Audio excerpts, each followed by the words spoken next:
TikTok stars are showing people that great-looking people weren't necessarily born great-looking. It also gone to the extent of glorifying plastic surgery. When an influencer creates a piece of content about their use of filler, they're not necessarily going to be talking about the risks.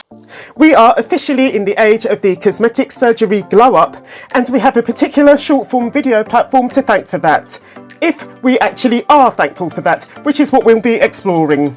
Unlike any other social media platform either preceding it or as yet succeeding it, TikTok offers the transparency relating to cosmetic surgery procedures that people have been seeking for decades. And with such large numbers of TikTokers documenting their BBL, Brazilian butt lift journey, their nose job journey, or their experience of lip plumping injections, long gone is any stigma or taboo attached to undergoing plastic surgery and or non-surgical cosmetic procedures.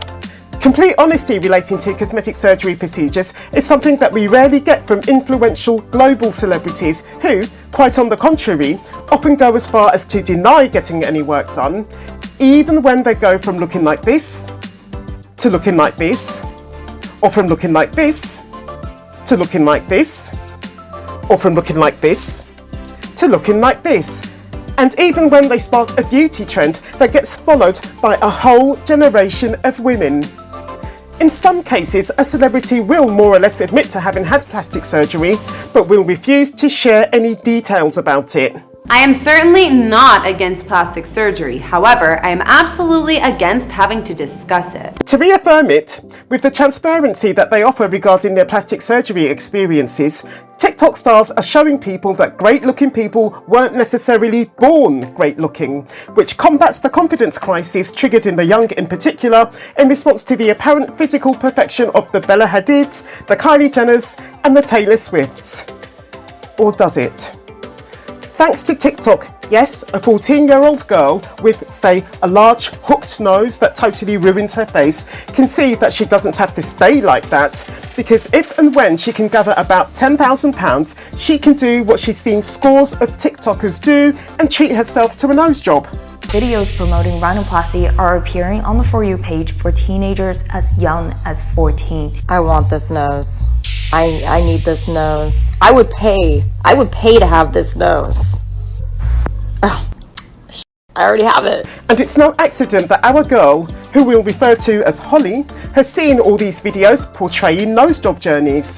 Plastic surgeons are enlisting the help of marketing agencies to ensure that these videos reach a younger audience. The nose job journey dominating TikTok's plastic surgery stories by far. Posting videos showing the before and after stages of rhinoplasty has become a viral trend on TikTok. Hashtag #NoseJobCheck has over 1 billion views on the social media platform. But isn't Holly going to feel ugly and continue to lack confidence until she gets her own nose done, if ever? Doesn't it just make her feel bitter and jealous to see TikTokers, all just regular people like her, all getting their nose job, or their breast augmentation, or their lip lift? The transparency relating to cosmetic surgery offered by TikTok is by no means 100% consistent. Not all TikTokers share the full truth regarding either the cost of their cosmetic procedures or the risks involved. When an influencer creates a piece of content about their use of filler, they're not necessarily going to be talking about the fact that it isn't FDA approved. They're not necessarily going to be talking about the risks or the fact that this procedure is very experimental. A lot of times they may not even know themselves. And many influencers are often getting procedures for free in exchange for posting and raving about the results without explaining things like the risk or cost associated. So, as well as already feeling outraged by having had such an ugly nose inflicted on her in the first place, our girl Holly is now feeling massively resentful about not being in a position to undergo such a light and risk-free procedure as a nose job, whose medical name is rhinoplasty. Which leads to another worrying question, in fact, another worrying two questions. Are we increasingly seeing being ugly as wrong or as a failure of some kind on the part of the ugly individual? Don't the Hollies of the world already see themselves like that? As you probably know, getting people to part with their money in order to boost their quality of life in some way is precisely how advertising works. Advertising being how social media platforms generate their vast revenue. Quote, the entire business model of social media is the obtainment of the unattainable. And while the advertising of plastic surgery by plastic surgeons directly is hugely restricted on TikTok, indirect advertising via influencers isn't. In a lot of cases, a provider may expect that the influencer is going to post about the procedure on their story and tag them, which can then direct a lot of attention their way.